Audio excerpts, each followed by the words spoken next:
Ici, Gabon Impact Chrétien, une association chrétienne qui a pour objectif de proclamer le salut en Jésus-Christ et d'annoncer la bonne nouvelle du royaume des cieux jusqu'aux extrémités de la terre en utilisant les réseaux sociaux tels que YouTube, TikTok et Facebook.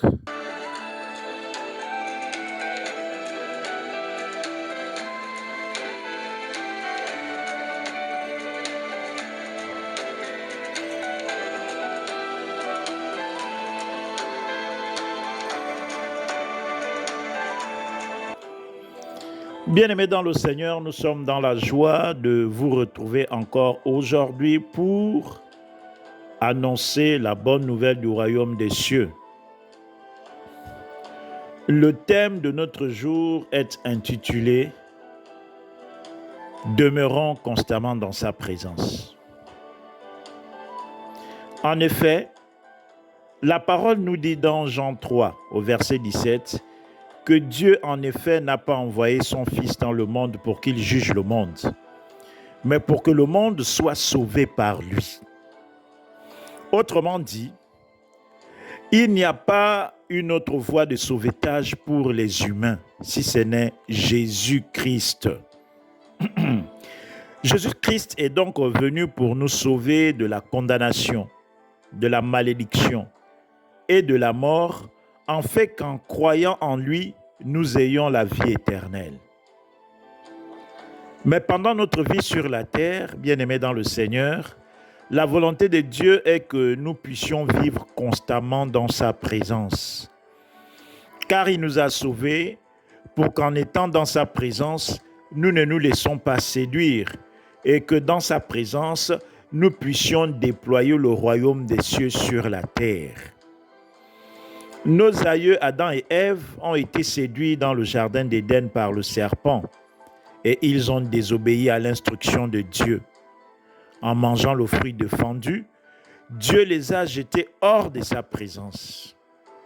À cause de cela, tous ceux qui naissent sont séparés de Dieu par le fait de la malédiction que Dieu a déclarée sur Adam et Ève. Mais gloire soit rendue à Dieu. Jésus-Christ est venu pour nous ramener au Père. En le faisant, il nous a instruits de garder ses commandements, car en gardant ses commandements, nous parviendrons à demeurer dans la présence de Dieu. Il y a des avantages, bien-aimés dans le Seigneur, qui sont attachés à demeurer dans la présence de Dieu. En étant dans la présence de Dieu, nous avons premièrement sa protection. Il fait de nos combats ses combats. Rien ne peut se passer dans nos vies sans qu'il n'en soit informé. Et c'est Dieu qui nous délivre du mal que l'ennemi a préparé contre nous. Avec le peuple d'Israël, sa présence était matérialisée par la colonne de nuée et la colonne de feu. Aujourd'hui, pour ce qui nous concerne, toi et moi, bien-aimés dans le Seigneur, sa présence est matérialisée par son esprit qui habite en nous et qui crie « Abba, Père ».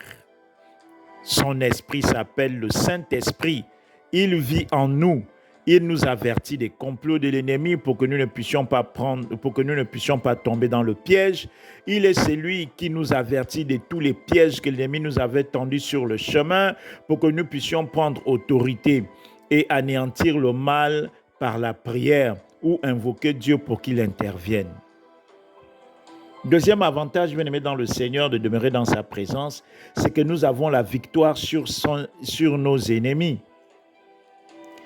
Car si Dieu combat pour nous, personne ne peut nous vaincre. Le peuple d'Israël a plusieurs fois remporté des victoires face à ses ennemis. Mais c'est Dieu qui combattait pour eux et il livrait leurs ennemis entre leurs mains.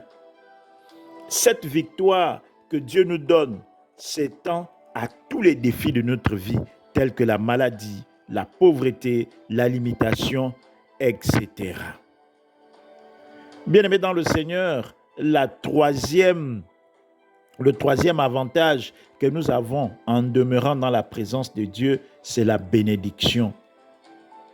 Oui, bien-aimés dans le Seigneur, comme Obed-Édom fut béni à cause de la présence de l'arche de Dieu dans sa maison, si nous gardons les commandements de Dieu, nous serons également bénis, nous et toute notre maison.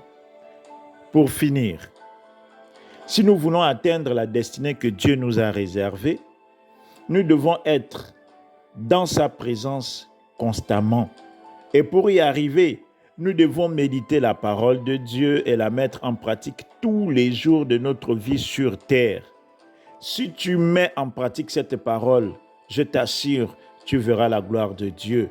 Que Dieu te bénisse abondamment. Nous vous remercions de nous avoir suivis et nous espérons que ce message vous a édifié. Nous vous encourageons à vous abonner à notre page pour recevoir régulièrement nos messages. N'oubliez pas de partager ce message à vos contacts si vous avez été édifiés. Si vous nous avez écoutés et que vous n'avez jamais donné votre vie à Jésus, je vous invite à bien vouloir nous suivre dans cette prière. Père, je te dis merci pour ta parole. Ta parole est la vérité. Je reconnais que Jésus-Christ est le Fils de Dieu.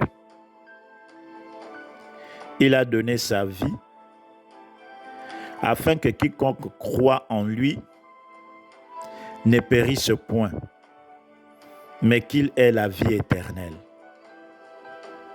Aujourd'hui, je donne ma vie à Jésus-Christ. Je l'accepte comme Seigneur et Sauveur de ma vie.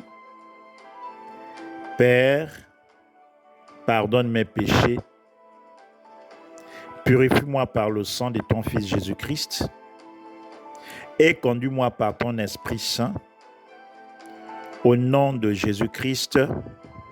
Amen. Quant à nous, bien-aimés, nous vous disons à très bientôt si Dieu le veut.